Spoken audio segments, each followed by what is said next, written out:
Welcome back to another episode of the Piano Pedagogy Podcast. I'm Jacqueline Beckoff, and with me, as always, is Arianne Lacra. We're both successful piano teachers in Southern California. And this week, we're going to be discussing the first lesson. But before we do that, let's get our studio update. How have things been, Arianne? Oh, it's good. I'm getting some more inquiries and kind of debating raising my rates and putting people on a wait list, which is not a bad place to be considering, after graduation, I was scrambling to find more students to fill in all of that extra time that I was no longer going to class. So yeah, after a few months, business has picked up and I can't complain. My students are so amazing. One of them, who is a little bit more advanced, she's, I think, just 11, but she spontaneously showed me 3 new compositions that arose from her improvisations independently at home before our most recent lesson. So I got to witness some really cool compositions that she created. And the more elementary students are plugging away. The practicing is going okay. Hardly any complaints from my end for my studio. That's awesome. Do you encourage composition? Oh, big time. Yeah, after a certain point, even from the get-go, but especially once they hit intermediate to advanced level, I encourage my students to compose because I just feel like it's part of the whole process of bettering oneself at the keyboard. Yeah, I've talked on the podcast before about how I'm looking to incorporate more composition, and that's going to be a major thing next year and in August. But for new students, I've started them composing much earlier. Much earlier. I had 2 new adult students that started in the last month, and they're both working on their first compositions. One of them just finished her first composition, and then the other one has just started her first composition, and they're in the very early stages. They're just one of them. She learned when she was a kid. She did accordion and organ when she was much younger, so she has some Wow. knowledge. The other one played a woodwind in high school, so they both had some knowledge already, but still very early elementary stuff, and I'm really excited about that for sure. Yeah. But on my Cool. end, not much has happened. I started working with a new coaching student over at the Find Music Teacher. She's in LA. We're working on her studio. Other than that, not much. Neato. And, shout out to all of our new listeners. Hope you're tuning back in each week. It's so exciting to embark on this journey with the podcast and watch the following grow. Absolutely. It's been so cool. We know when we started this, we weren't sure what to expect. We weren't sure what we were gonna get in terms of an audience, but we've been blown away by the response, and we're excited to keep going. So with that Yeah. in mind, let's dive into another mega topic, one topic this week, just like last time. And our topic Woo-hoo. today is the first lesson, The right? So first lesson. what that entails, we're not really sure, but we do want to make clear that this is not the first time we meet a student. Like if you do an evaluation or a trial lesson, we're talking about that very first lesson after they've signed up and you're ready to go. Do you want to start, or should I? I have some thoughts. What are your thoughts? Go ahead and start. I think that that first lesson is so important, right? That first lesson is hugely important for so many different reasons, which is why this is such a cool thing to talk about. Because everybody does music lessons a little bit differently, right? We all have our own little definition of music lessons, how lessons work for us, right? And that has different expectations placed on the student, right? How much practice time, what practice looks like, what happens in the lesson, what the parent needs to do, just everything is up for debate in our little unique definition of music lessons. And that very first lesson is how we start to set expectations of how things are going to work for the rest of their time with us, right? And whether that's um, you know, if someone's late for that first lesson, how do you handle Mhm. that, right? If someone's Mhm. late for that first lesson, like how you respond, oh, that's okay. Well, if it's okay, then maybe they're gonna think it's okay to be late again in the future, right? So every Yeah, little thing, not just the teaching, I think is hugely important to set up the right expectations for both the learner and their parent if they're a child. definitely. Setting the right expectations from the get-go. Um, the first time that a family calls out sick, this is possibly after you've had your first lesson, but I just wanted to kind of jump on that. Already we're off topic. I think that's I a know, record for us. but it's relevant to the first lesson. No, you're fine. I promise. I find that, families, clients, parents, they will pay attention to how you react the first time around when they say, "Oh, we can't make it." You know, if you respond, I've learned firm but fair, hey, normally I would charge for this because according to my policy, yada, yada, yada, 24-hour notification, notice.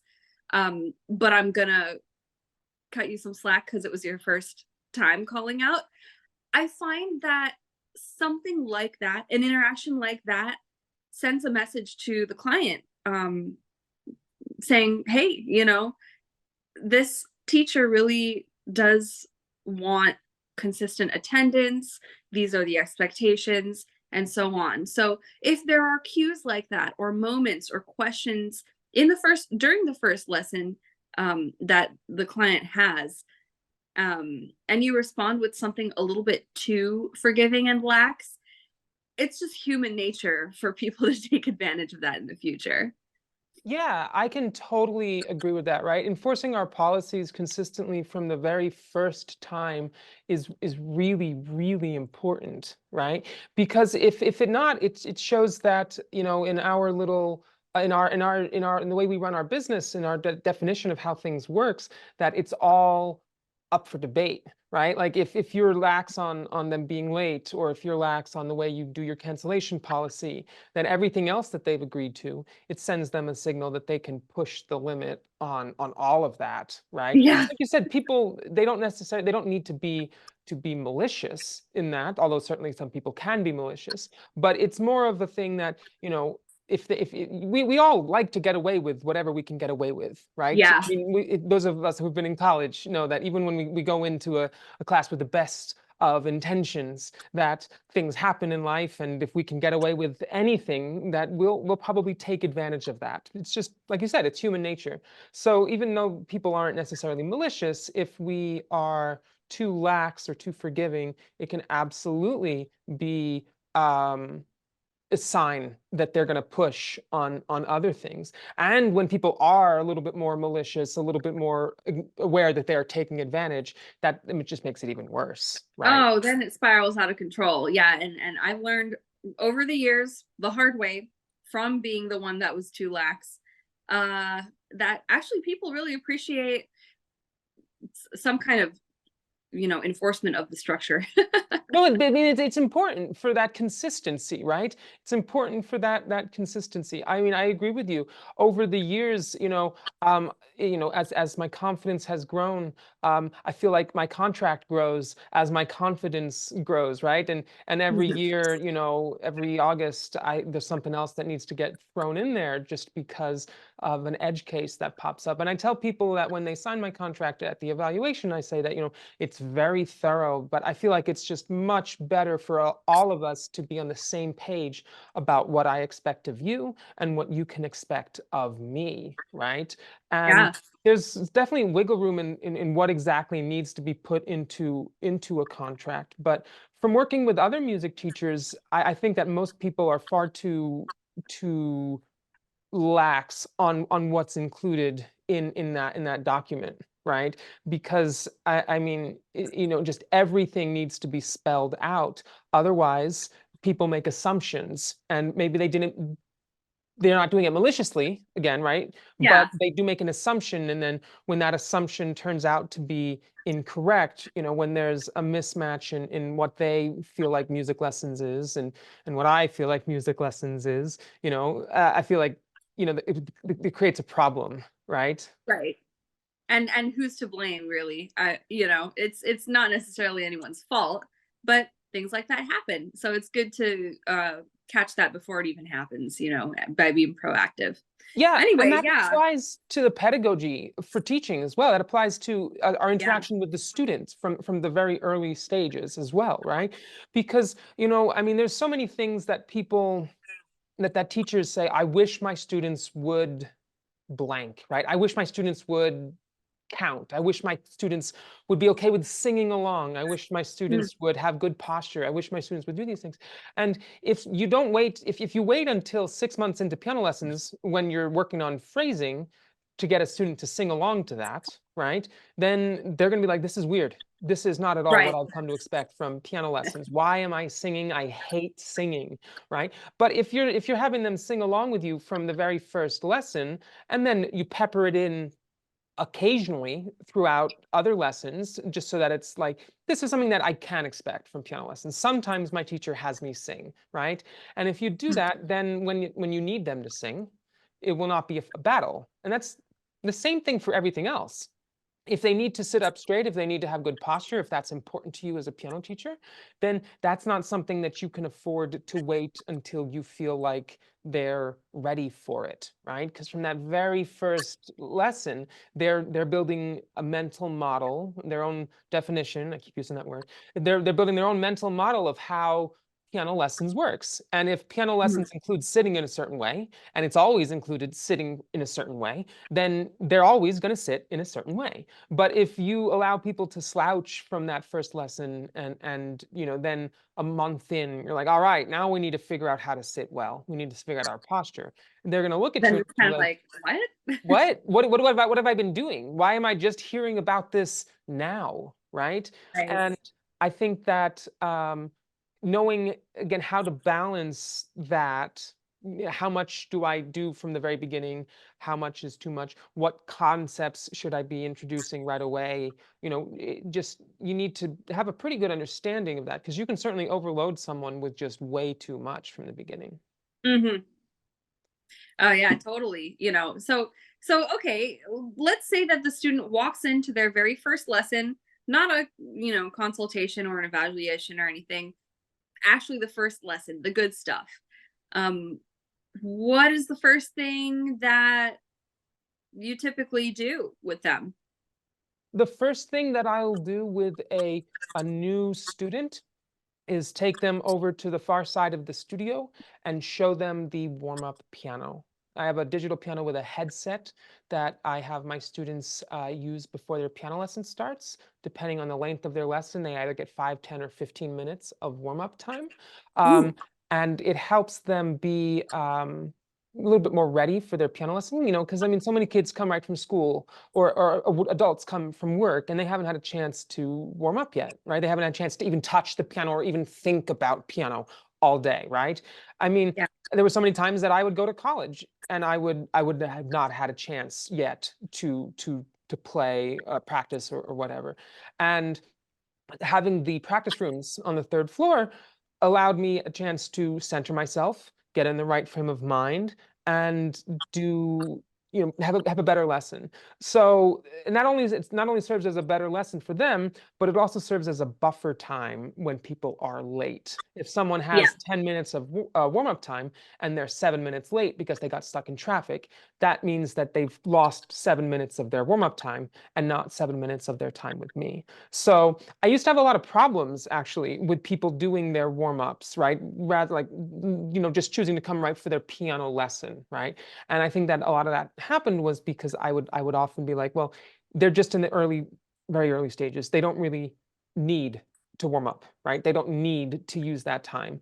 But I think that was a value judgment on the complexity of music from my standpoint, right? As someone who knows a lot about music, and thinking that for some reason that child doesn't need to warm up and get a chance to look at their music if they're in the primer level or level one, right? Like, I think that was a value judgment. So by introducing that to them right when they walk in and saying, okay, so next week you're going to come in and what we've worked on today, you'll get a chance to run through that over at the warm-up piano. That's what I do. What about you? Wow, that's great. I don't know if I have the space to do something like that because I only have like an 11 by 11 little studio office. It's really just a repurposed office with one acoustic upright and one digital piano in there.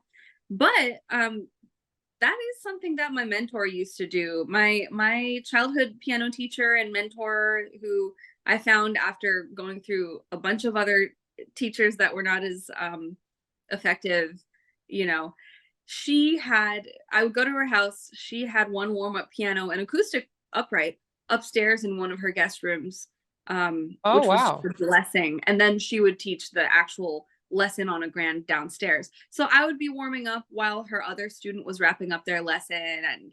And yeah, the thing that you mentioned about some buffer time, I think that's so true. And it is this is a gem piece of advice for any of you guys listening out there who might have the capacity to do this, like in terms of space and all. Go for it in your studio, because even that little bit of warm-up time can make such a monumental difference on what we're able to address once the lesson rolls around. Yeah, I asked on one of the piano teacher Facebook groups. I did a poll asking if people provided a warm-up space for their piano students, and I had a couple options. Like, I had a warm-up piano. I had the opportunity to warm up on a piano before my lesson in college. I didn't have an opportunity to warm up at a piano, and I didn't go to college, or all of these different combinations of options. And it was really fascinating because, first of all, not nearly as many people had the opportunity to warm up in college as I thought, right? Which puzzles me a Wow. little bit. Like, are there, like, maybe were there not practice rooms on campus, or maybe they weren't near their teacher's location, whatever. But very few people provide a warm-up space for their piano students. And many of them had opinions. Many of the teachers had opinions such as, if I provide a warm-up space for my students, they're probably not going to warm up. They're probably just going to try to practice because they didn't practice during the week. Or, Yeah. like, why, like, some people had more nuanced opinions. Like, well, I think that warm-up time is something that we should have in our lesson together so that I can teach proper warm-up routines. And I think that that's much more, um, it's very interesting, right? And that's maybe a weakness of my approach, that I don't get to have all that hands-on experience every week with their warm-ups. I just do it now and then, to make sure that they're still practicing their warm-ups. But I thought that it felt very almost judgmental to make an assumption that your students would take advantage in some way of having an opportunity to practice or warm up before their piano lesson.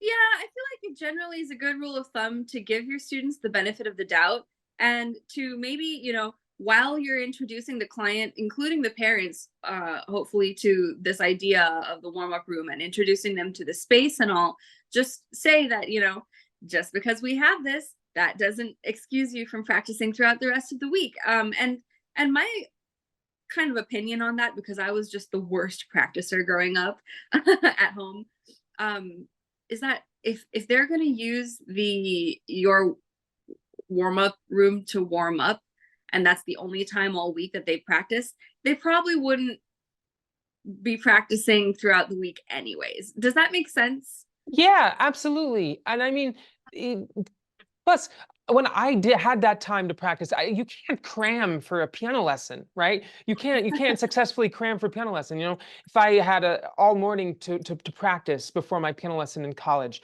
I wasn't assuming that my lesson was going to go anything like what my practice went, right? I assumed that my lesson would go like what it did the previous day when I was practicing, because that's not really how learning works, right? We don't really just we're not going to be able to carry over what we just did in 15 minutes, an hour, whatever, to the lesson, right? That's, I mean, walking across the room, I mean, it's all gone, right? It's not really going to stick if they haven't practiced. It's really a refresher for what they have done rather than, I mean, like a little kid, an 8-year-old, they have a 45-minute lesson. What are they going to really be able to cram into 10 minutes other than something that makes them feel more comfortable in their piano lesson, right?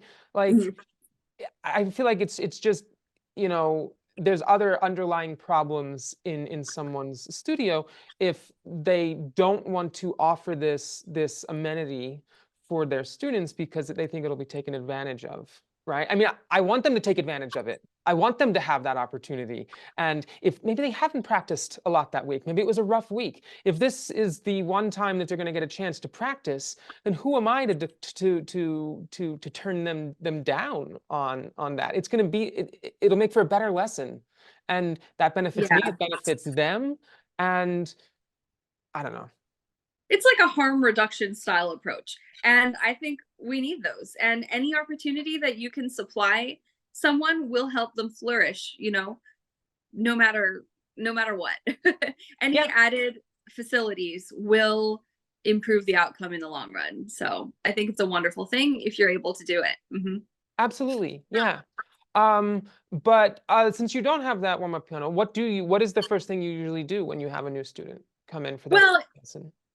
I don't have an evaluation session really, except I just ask a series of questions over the phone to sort of screen a new client. So my first lesson usually actually involves a little bit of conversation about goal setting, and my informing the person about my teaching style, and then depending on the age of the student, the rest of the session can vary tremendously. So let's say it's a 6-year-old student who doesn't have any experience with music lessons. Chances are I would introduce them to the black key groups, have them get up on their feet, push the bench out of the way, and just play all the 2 black key groups followed by all the 3 black key groups, just to make sure that they can differentiate between those 2 kinds of groups. And then go in with the little braced second finger, and play each white key one by one, having them recite the musical alphabet over and over until they can totally remember that it's just A through G. I explain there's no H, I, J, K, L, and a P. And then we go into learning some basic tunes by rote, such as Mary Had a Little Lamb, Twinkle Twinkle, Hot Cross Buns, things like that. For intermediate, or what I meant to say is for adolescents, teenagers, maybe adults, it's usually a little bit more of a conversation about what interests them about the piano, what kinds of styles they would like to learn, what goals they've set for themselves, what kind of prior musical experience they have. I almost never get someone who is a teenager who hadn't played another instrument. I don't know if that's just the way that things are in California, where they kind of mandate that you need to play an instrument in school. But yeah, so we usually, for the older kids and adults, we usually go over stuff that they might have learned on another instrument, tunes that they might know, things they might have picked up on a music learning app such as Simply Piano before calling me and asking for lessons. And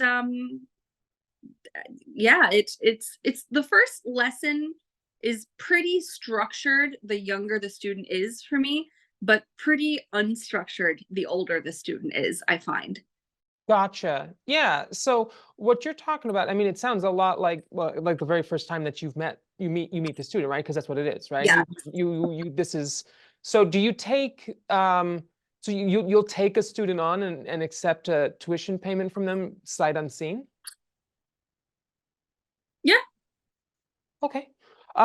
So then why don't we focus in on the younger age group first, right? The younger age group. And I think that we we're similar, right? We're similar with those young kids, right? I think I'd be interested to hear what happens in your first full teaching lesson, right? Because like you're talking about, there's a lot of, well, not non-teaching, but there's a lot of getting to know the student and getting things situated. But would you say that your first full teaching lesson is about the same for young kids? Oh yeah, we go over things like high pitch and low pitch. We do a little bit of singing. We do some learning by rote. I make sure that they know their finger numbers and some basic technique things such as just tapping the closed wooden lid of the Fallboard. piano with their rounded fingers in a gesture that allows them to remember what to do when they have the piano keys available to them. Um, So technique Other stuff. little things like that. So some technique stuff, some aural stuff, right? I think that's interesting, right? And I also heard that you meant in your other, when you first meet them, you talk about keyboard geography, right? You talk about the keyboard geography, which happens in my evaluations as well. But then there is a big, heavy focus for me as well on technique in that first full teaching lesson. And I think that that is so important because so many of the thorns in piano teachers' sides, so to speak, are technique based, right? Yes. Flat hands, Work. stuff like that, slouching and stuff like that. And I think that the more I teach, the less I feel like they need to be reading from a very early stage, right? I feel like they don't need Right. to be reading sheet music. Our modern piano method books have moved so far away from staff reading or even white keys in a lot of cases Hmm. for the very early stages. And I think that's such a wise decision, not only because the shape of the black keys helps to reinforce the hand shape, the fact that they're raised up from the white key, it really it doesn't lend itself very nicely to a flat hand, right? It really encourages that round hand shape with the pinky on the white key, the thumb on the white key, and then Um, the middle three on a group of three black keys, right? It really reinforces that um, from a very early point. But my first teaching lesson, depending on the amount of time that I have with my six. I don't really teach on many 5-year-olds anymore. I used to teach 5-year-olds, but mostly five, Same. late eight, 5.5, 6, 7, with 8. With students that are that young, we're off the book for the first lesson. Me There too. isn't any book stuff there. When they're that young, the first lesson almost never involves a book unless the parent specifically asks to look at what kind of book we will be using in the future. But I always include an explanation to the parent that, hey, first lesson, there's so much information to go over that's not related to too much book learning that it's almost counterproductive to open up the book and have them read it from day one. On the topic of nipping some technique issues potentially like in the bud, I would say bench distance is something that I spend a lot of like a significant amount of time explaining to beginners and people in the first lesson at any level, especially the ones who are a little bit older. I feel like the younger ones, 5, 6 year olds, I'll just put the bench where it needs to be and make sure that they have the appropriate stool or some kind of footrest that is suitable for their height down below so that their feet are not dangling in the air. That is something that rookie piano teachers I see every day in all these neighborhood studios mess up. The bench distance is often wrong, which leads to so many mechanical issues with the hand, wrist, fingers, arms, everything. And there is a like an epidemic of lack of footrest for those short little kids, you know, who are in grade school, whose feet don't touch the ground, who are swinging them all around, and they're so distracted, and they don't have any balance. They're not on their sit bones with an even distribution, you know, in terms of their balance. That those issues can all be addressed. Even postural issues like slouching in the back with older students too can all be addressed with a proper bench height. So that is something that I spend at least 5 minutes stressing to parents as well as students, depending on the age of the student. Yeah, I completely agree that those things are so important. And it's one of the things that and this is one of the very few things that I miss about being a travel piano teacher, is that when I used to be a travel piano teacher, I was there in person and I could make sure what kind of piano they were using, what the distance, the bench, the height, I could make sure that I was in their natural habitat, coaching them on how properly to sit. I think that I Yeah. would be hard pressed to find another thing that I'd miss about travel teaching, but that is definitely one of them. And I actually d- was struggling with that for a long time, right? But as I started teaching more, the kind of instrument that my students require keeps getting higher, right? The Mhm. quality of instrument for a student that I will accept continues to get higher, right? Because when I was very beginning, I was taking everybody that had a pulse, and um, if they had a, a 56 key keyboard that had no weighted keys, I was like, hell yeah, let's do it, right? That's not my problem right now. I will suffer Uh, many months into the future now. But um, but the posture thing is so important. We've spoken about technique gestures on this podcast before, right? We've talked about technique gestures, to kind of act as um, tools that can be used in a variety of situations, right? Like shaping the end of a slur or moving from one note to the next very quickly. But the Faber Piano Adventures, their technique books, they have several gestures for the primer level related to posture. First one is it's karate pose. You put out your arms like you're about to yeah. break a wooden board in half, and you need to be able to touch the fall board, right? You need to be able to touch the fall board without having to lean back or lean forward, which of course that means your knees are lining up right underneath the keyboard, right? They don't really have one for height, being as high or low, but that's more of a conversation with the parent, right? Mhm.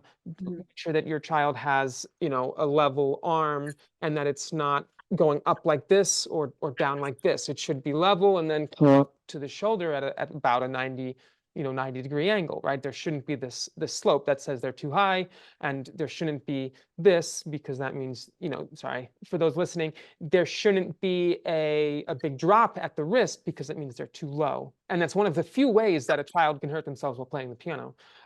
They can Yeah. hurt their wrist. So that's really, I stress how important that is. And the way that I now check in with people about posture at home, I started using an app called Flip. It was formerly known as Flipgrid. Are you familiar with it, Ariane? I don't believe so. Can you tell me about it? Sure. It's mostly used by school teachers, and I actually started using it during the pandemic. It's a private video community. Each teacher can create their own video community, and you create topics, and then students can record short videos in response to that topic. And Huh. I reintroduced it last August, when I updated my contract and added some new things to accompany the price increase. And one of those things was a weekly check-in on Flip. So in addition to their practice at the halfway point in the week.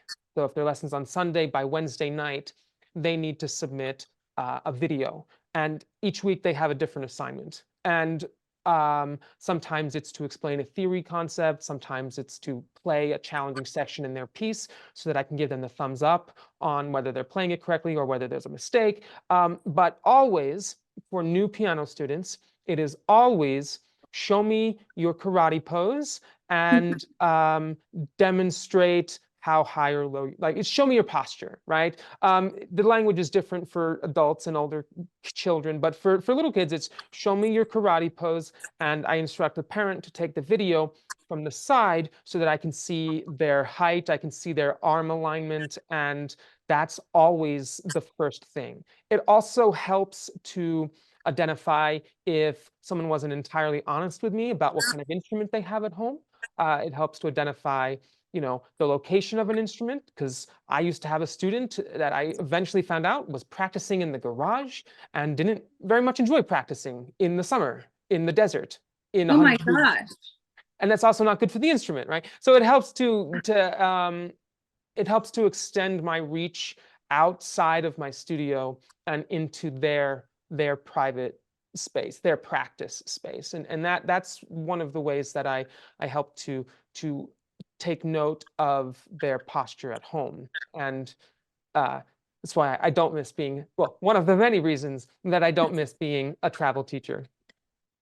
Yeah. Oh my gosh. When you said that, it was hilarious when you mentioned that one of the few things that you actually liked about being a travel teacher was being able to see exactly then and there in that moment what the true setup was.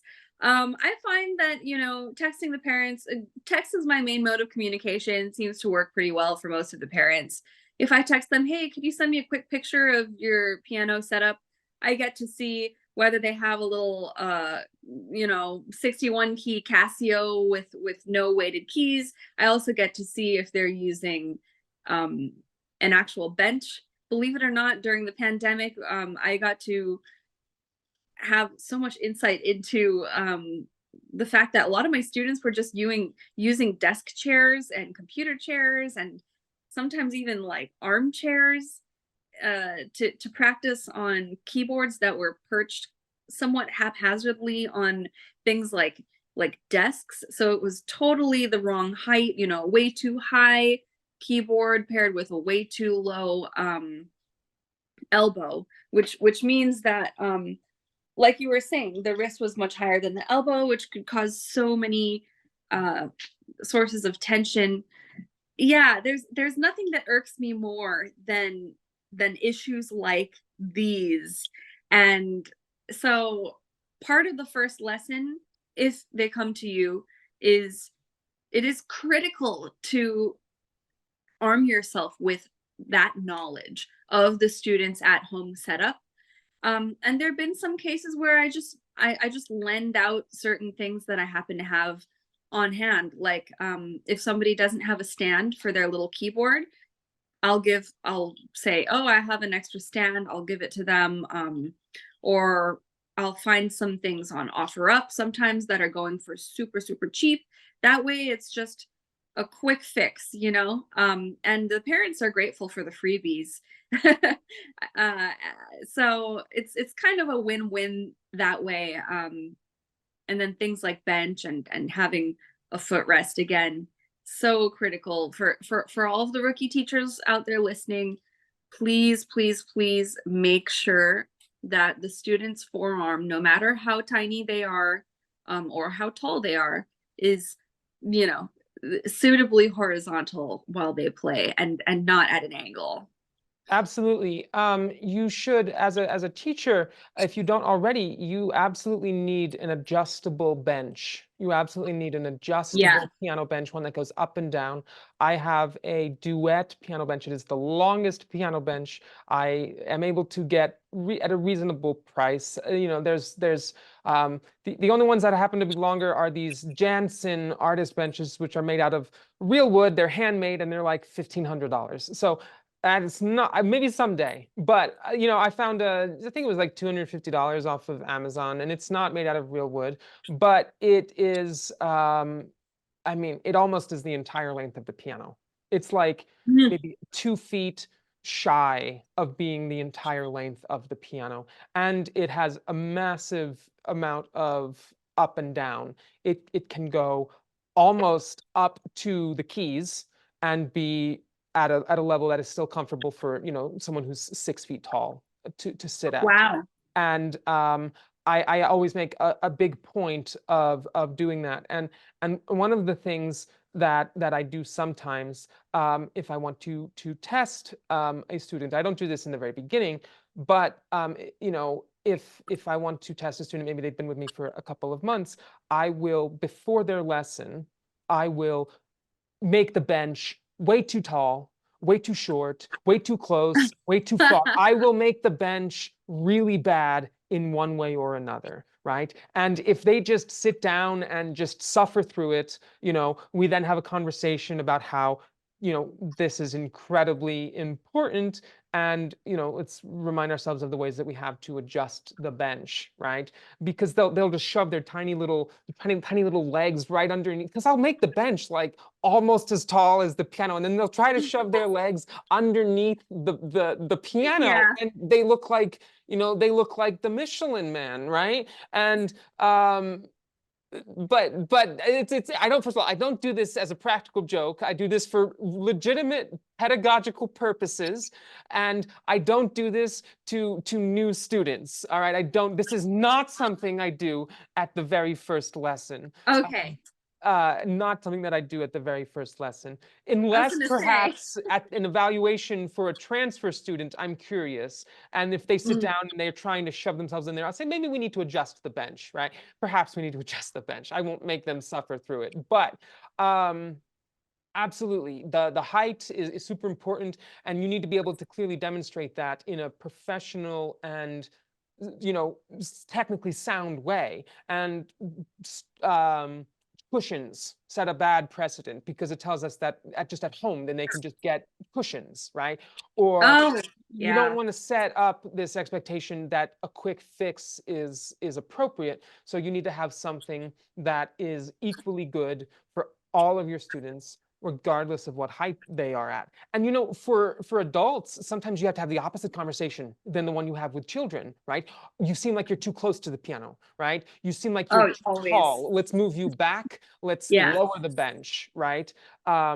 But something like that, something like the posture is completely worth, like you were saying, a good 5 or more minutes of discussion, as long as you're able to do it in a way that keeps the child engaged, right? And make sure that the parent is also there. If the people out there, if you don't have the parents of young children stay for their lesson, and for my youngest children, I have parents sit right behind the piano bench, so that during the lesson, every lesson, so that they are able to watch and know exactly how to help their child practice, right? So if you're saying, well, I can't have the parent, I can't talk to the parent because they just drop them off at the door, or whatever. For young children, it is imperative that the parent is there, so you can have these discussions, and so they can watch, and depending on the age, even participate in the piano lesson. Yeah. Oh, yeah. That's a really, I'm so glad that you brought that up.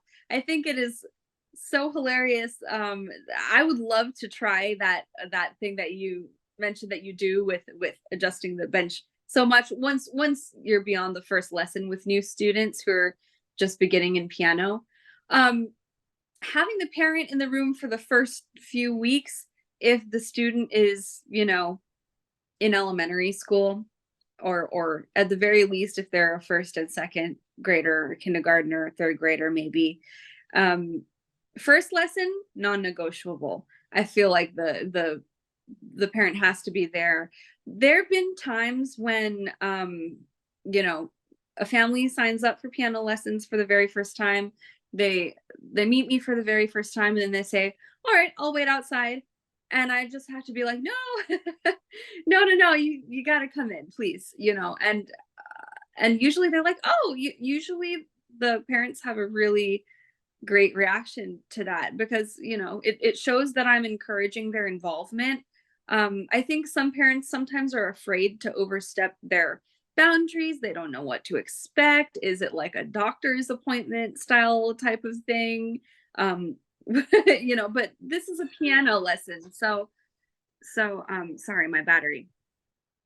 So yeah, make sure that parent stays for the first few weeks in the same room so they can absorb everything that needs to be absorbed, because it's not always up to a young student to set up their piano practice space at home, It's right? never up to a young student to set up Yeah. their piano space. Just like it's never really up to a young student to also, I mean, for a 6-year-old is never going to be responsible for their practice. If they're Mhm. 6, I'm not putting that responsibility on the child, right? I am putting that responsibility 100% on the parent's shoulder. And then as that child grows up, we can gradually shift some of that responsibility back to the child, right? But I've Yeah. had parents try to say, I'm like, what happened with practice this week? Like, it seems like we didn't get everything done this week. And then you're like, I don't know.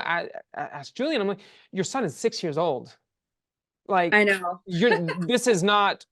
I'm not talking to your son right now. I'm talking to you right now. And I think we've been focusing a lot on the child during the student during this. But the parent, or we've been focusing on the music part of this. But there's so much more that we need to set up the right expectations for at that first lesson. Like, my contract specifies no phone calls. If you answer the phone, you go outside, right? I also Mm. specify that you need to create we need to create a focused, quiet, distraction-free environment from the first lesson. If someone Mhm. speaks during, I don't let my parents, the parents of my children, okay, let me start. I don't let the parents of my students speak during a piano lesson unless they're spoken to. Right? I know that sounds very intense, but I don't need feedback from the peanut gallery about how their child is slouching and he needs to sit up. Or I don't need their parents to provide an excuse for something that's going on with the child, right? Like, so if they speak up during a piano lesson, I will turn around and I'll ask that, remember, um, I don't need any interjections from a parent during a piano lesson. We can speak afterwards if you have a concern. Mm. If there's a phone call, I'll tell them, I need you to go outside, regardless of what the weather is. Like, there's a lot about the Right. expectations of a parent, right? And what their role is during the lesson and what their role is during practice and Well, getting the student to the piano lesson on time, right? A lot of that stuff, it's that place where, like, business, the business and your teaching, they mix together, right? It's where those two things mix together, and it's about, how do I teach the business to this person? How do I teach the business? They just signed this contract. Now they need to be reminded that they need to follow this thing, right? That they're not. okay. Go ahead. I was just gonna say, what about I think it's great to set clear expectations on what good parental participation entails in a lesson. Usually it's, quiet observation, letting the dynamic unfold between the teacher and the student. There is one case in which I think it is appropriate to for a parent or guardian to interject during the lesson, and that's when the the young student goes totally off topic, or starts to maybe do things at the piano, like maybe banging on the keys and things like that, that typically shouldn't be done, but they might be too young to realize that it shouldn't be done.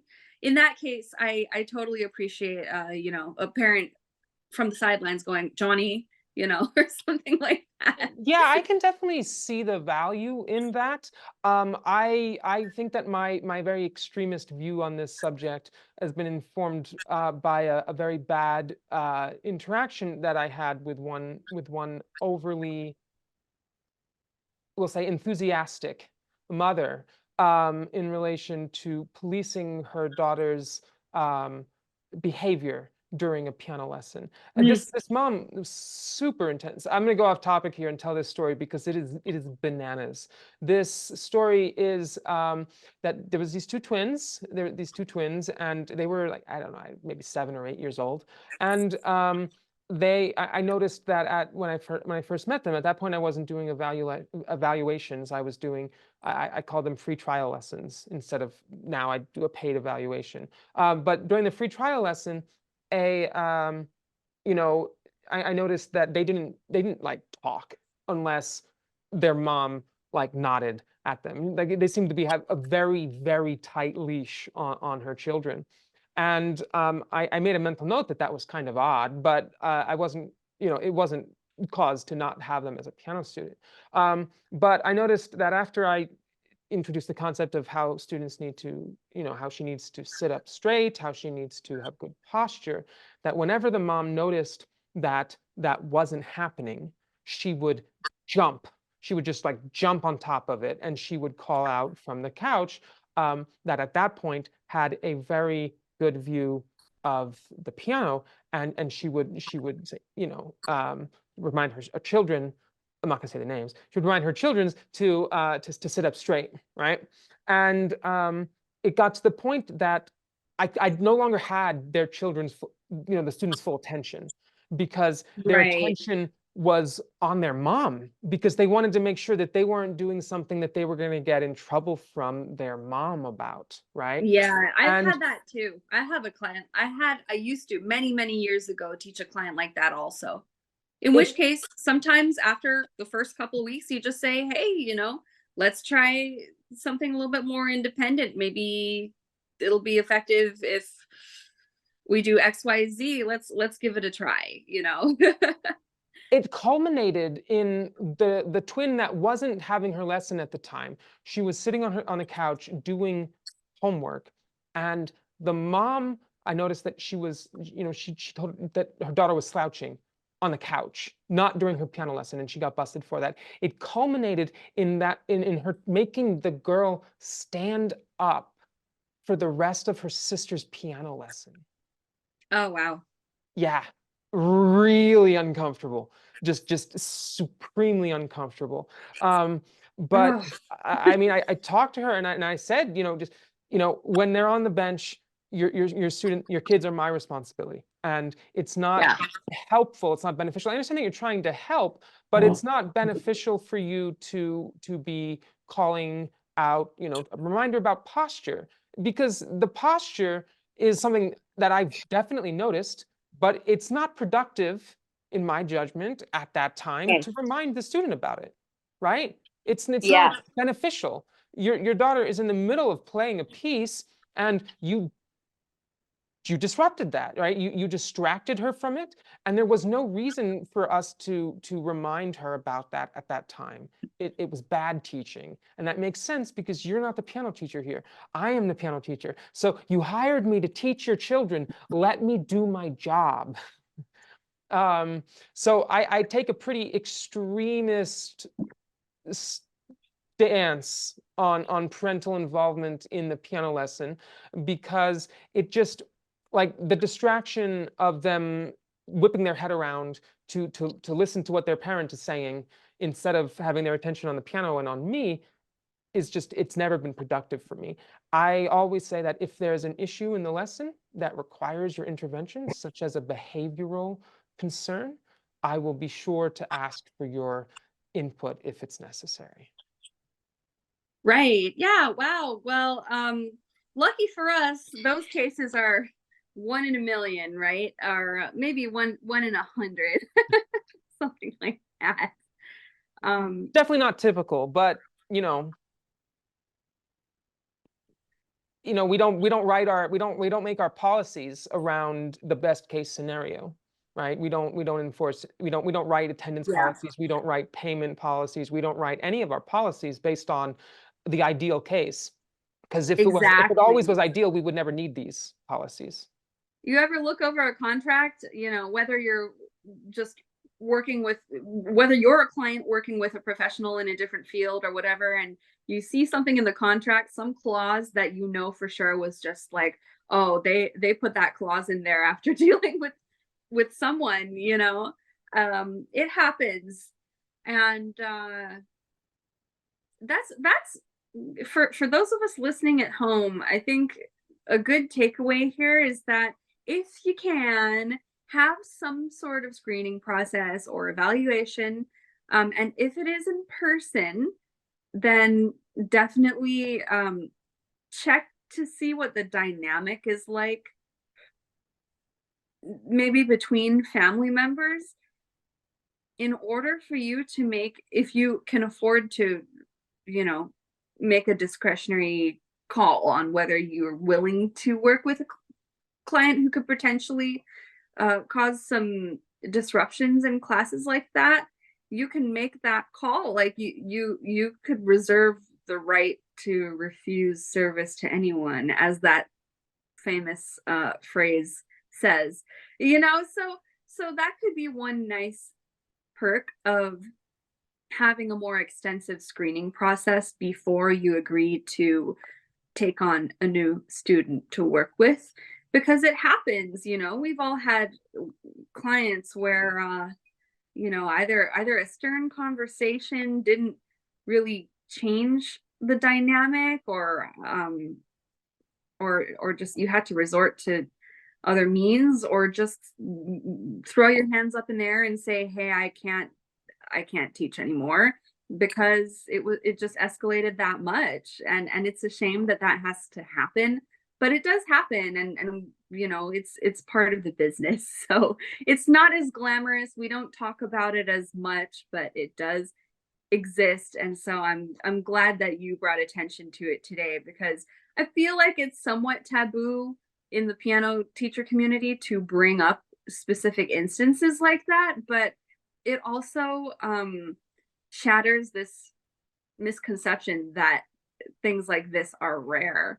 You know, I don't I think agree. cases like this are really rare. It happens a lot because you know, parenting styles vary so widely.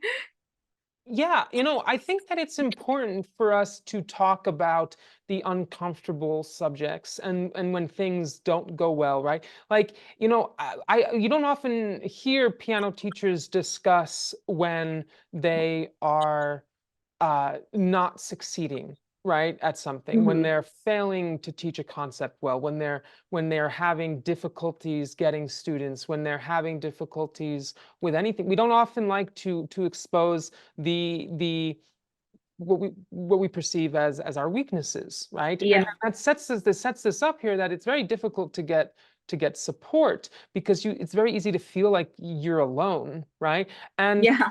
I completely agree that if you don't currently do an initial, you know, like if you don't, I think like if you don't have a screening process, if you don't have an evaluation, if you don't have some kind of something set up in a way that you know you get to know a little bit of what you're getting into before you sign on new students, then I mean I highly encourage it, right? I highly encourage it, because you know you need to act with every student and their parents, that you know you are more valuable to them than they are to you, right? There are fewer piano teachers in the world than there are piano students, right? So Oh. we are more valuable to them than they are to us. We can replace them with another piano student, and we don't need to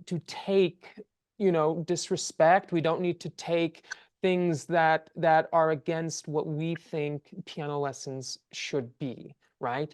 And if you are of the mindset, you know, if you're listening and you know you just wish that parents would just shut up during your piano lessons, right? You shouldn't be afraid to have that as a policy, right? Mm. Write it down on your document, and don't word it that way. Don't say parents need to shut up during a piano lesson. Oh my God. But you can have a policy that dictates how you want things to be run, because Yeah. you know we are self-employed. We are off Many of us are self-employed. Many of us are our own bosses, and there is no one to escalate unpleasant situations to, right? When Right. at other jobs, if you work at a university and you're teaching and there's an issue with a student, you escalate that to the dean, you escalate that to the department head, right? But if you're a self-employed piano teacher, you're it. You are the teacher, you are the accountant, you are the advertiser, you are the manager, you're everybody, right? So you need to really make sure that you are setting up these expectations about how you as a teacher need to be treated. And then if you as a teacher aren't treated in these ways, then you as your teacher's boss, someone that's looking out for your teacher's best interests, need to take care of that person. You need to deal with it, because it's exhausting. It is exhausting when people are pushing boundaries, and when people are, just being disrespectful. And Mm. it's all about setting up these expectations from the very first lesson, right? Not only with the student, but with their parents, right? And the very first time of everything, the very first time they call out sick, you stick to your policy, right?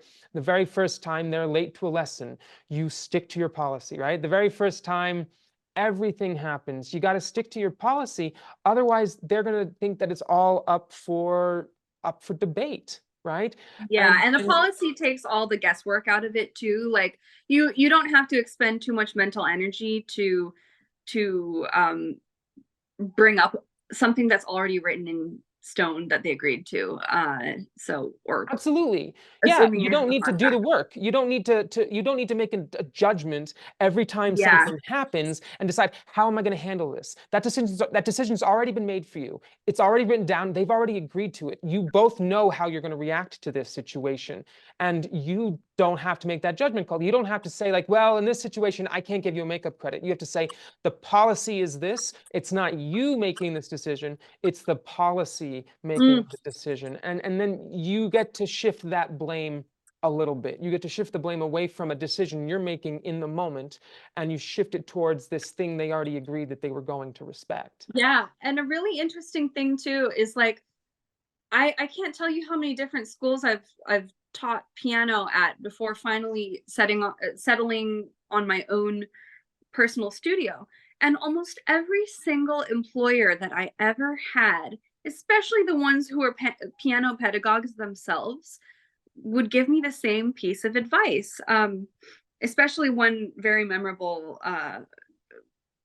mentor and employer who I totally look up to from 88 Keys Piano Academy in Arcadia. She said to me on my very first day when I was just in my um, second year of teaching in community studios, and I was relatively bright-eyed and bushy-tailed, still kind of am, but more so back then, a few years ago. She said, um, before I hire you, I just want you to know this is kind of the company culture. These are the policies that teachers use. And if any parent gives you a hard time or you find that their child is distracted by the parent during a lesson, feel free to have them wait in the lobby for the student to finish up. And I know that if you're teaching at your house or if you have, a studio that doesn't have a lobby, this can be a little bit more challenging, but there's a reason that most music schools in the communities have waiting areas. It's because um, teachers are often encouraged to exercise that right with trickier parents to allow them and encourage them to wait somewhere else. That So sounds like it's she was a great boss.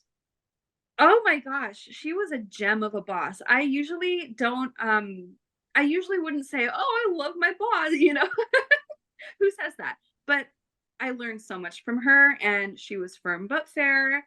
A lot of the parents um thought she was kind of strict, but at the end of the day, she was looking out for her teachers, and she really cared about her teachers. There were some times that I filled out my timesheets wrong, such that I wouldn't get paid as much as I actually needed to be. And she was always the first one to jump on the phone and check and clarify with me, like, hey, didn't you work these hours that you forgot to record? I'd be like, oh my gosh, yes. Or hey, I heard this parent was giving you trouble. Do you want to encourage them to wait in the lobby next time? Oh my gosh, that would be amazing. Things like that really make, especially a woman in the business, such an effective boss, someone Absolutely. you can depend on.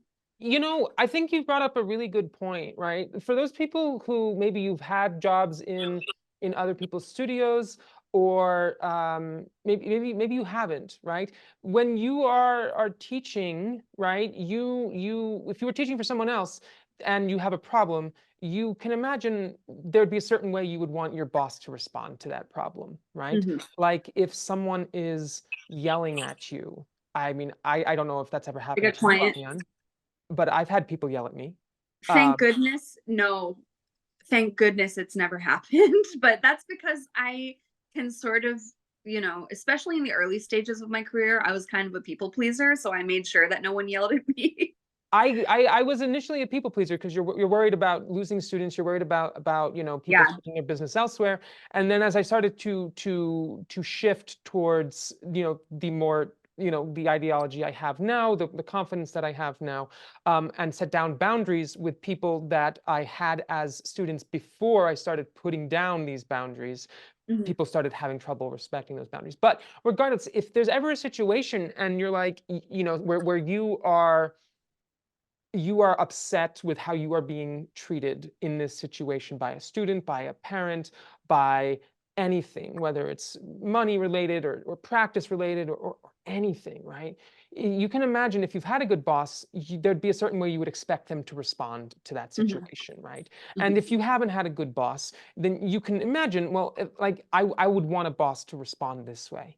And if you're Yeah. self-employed, that's how you need to respond. You need to be the boss. You need to look Wow. out for yourself That is such a powerful idea. I hadn't thought of it that way, but yeah. because there's no one else. There's no one else that's going to look out for you. You're Right. it. That's it. And it gets exhausting week in, week out, dealing with these situations that you're like, this isn't what my policy is. They're not respecting what I set out. They agreed to do this thing. They're not doing this thing. You got to stand up for yourself. No one else is going to do it. Right? So you have to be the boss and the teacher, as well as all of the other hats we wear as sole proprietorships, as people who own our own businesses. We Mhm. have to be all of these different people. And the relationship you have as a teacher to that child is a different relationship that you have as a business owner to this client who pays you money on time every month, right? And you have to be willing to be these different people in different situations. But I'm gonna hop off my soapbox on this topic. Oh, yeah, when you said pays you money on time, oh, that just gave me some flashbacks. But Yeah, part of the reason that I wanted to start this podcast with you is because, yeah, I mean, we're both sole proprietors, right? I mean, I'm sure there's some piano teachers out there who do an LLC, or, they have a different business structure, whatever. Um, the point is, we're more self-reliant than the average professional out there who works in a more corporate style system. Um, or with many employees in the business cooperating as a team to keep it afloat. So having this as a way to not only shoot the breeze and compare notes and all that kind of thing, but also as a way to normalize experiences that it's so easy to think are just unique to you, or like, oh, what's wrong with me, am I doing something wrong, blah blah blah. It's just really validating to know that as far as being a music teacher, some of these things can be pretty common occurrences. And, we got to put our heads together to figure out what is the best way to address situations like this. I mean, going to the master's program, gave me so many bright ideas from so many teachers and colleagues, just on the business aspect, how to deal with things, or even the teaching aspect, the pedagogical aspect, how to address certain technique things, or what to do in certain scenarios. So we got to stick together as music teachers, you know. It's fascinating because as sole proprietorships, as people who own our own businesses, and even if you don't are unfamiliar with that term, if you are a piano teacher who works at home or goes to people's houses, there is no one else who schedules you or pays you, and you just take money from you accept payments from parents and adult students to teach piano. Congratulations, you own a business, right? And the Yeah. demographics for piano teachers and the demographics for business people are pretty much two separate circles, right?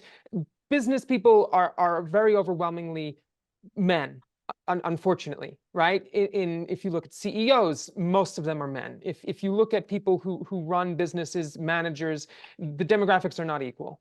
And I all of our listeners are women, right? The demographics that we have to people listening from Spotify anyway says 100% of us are women from 28 to 40 something. So we are teachers, and teachers are overwhelmingly women, at least in the K through 12 system and private teachers. Once you get to college, it skews back the other way. Or at least more towards a balance. But we are mostly women, and women are often treated with less respect as business people, right? Women are often treated with less respect as business people, but with more respect as teachers in some ways. So we have to be both as teachers, but also we have to stand up for ourselves as women who own businesses, because so many of us, so overwhelmingly, are women. And sometimes, the person who yelled at me in my studio right over there was a man. He was unhappy that I raised my prices, and he yelled at me about it. He screamed at me in my own house, and he was done. He was gone after that. I was not going to allow that, because that's ridiculous, right? So Right. when you are standing up for yourself in terms of anything business related, money, attendance, Attendance. cancellations, anything, everything. When you're standing up for your policies, you can't be the people pleaser that we like to be as teachers, right? Teachers are friendly, warm, inviting. That is not the same. I said I was getting off my soapbox. Apparently, I'm not.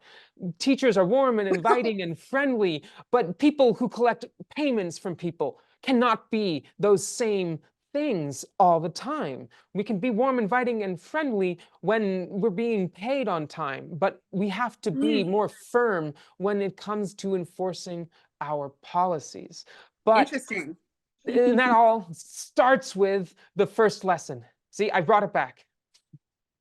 Yeah, during that first lesson, if you haven't already gone over these precedents that you set, it's a good time to set the tone, A, as a business person, and B, as a teacher. And I feel like those could be pretty contrasting Ariannes, or pretty contrasting Jacquelines, Absolutely, absolutely. They are very different people, and you can't be the same person in all of these roles, because your boss is not friendly and inviting when someone isn't paying, because they have to pay their employees, right? They have to pay Right. their employees, The and they tone have to. changes. What was that? The tone changes. I mean, you can still have humor and all, but you know. Yeah, it's got to be different. And that's all I'm going to say of that. So that's all I'm going to say about that. Mm. Hmm. The half an hour is all you're getting out of me. But I think that it's getting to be about time for us to wrap up here. So last thoughts, big ideas. What do we have for the first lesson? I think that it's all about setting the right expectations, whether that's about how they sit, whether that's about how they practice, when they arrive, how they talk, how they act when their child's at the piano, everything, right? How they pay, it's everything. All of that needs to be enforced strictly from the very beginning, even if it's done with a smile, until things start going sideways. What about you? You took the words right out of my mouth. Honestly, like setting an expectation is pretty key in the first lesson. Making sure that your appearance is as professional as possible also is a big one. I mean, you're always so well dressed. It's not an issue. You know, when we're first starting out, sometimes it could be tempting to, you know, throw on a pair of sneakers or throw a beanie on because you have a bad hair day. But you know, that first lesson especially, I don't know, it just really sets the tone with the student. And oh my god, breath mints. If you if, again, this is why we are doing a podcast, right? To just talk about all these little things. I One thing remember I forgot wore to a mention- pantsuit to my first ever piano lesson. I was dressed to the nines. Yeah, hair done, makeup on fleek, popping those breath mints. You know, especially if you have a full shift outside your house, and you can't just take a toothbrush or something to go with you during lunch. Altoids. Oh my gosh, Altoids. Anyway, but yeah, posture, policy, pedagogy, the 3 Ps. The 3 Ps. Wow. Technique, Technique, bench, benches, alignments. Yeah, the Ps. It's all about the Ps on the Piano Pedagogy Podcast. Oh yeah. All right, well, that's it for us. We will see you next week. Thanks for listening. Thanks for tuning in. Bye.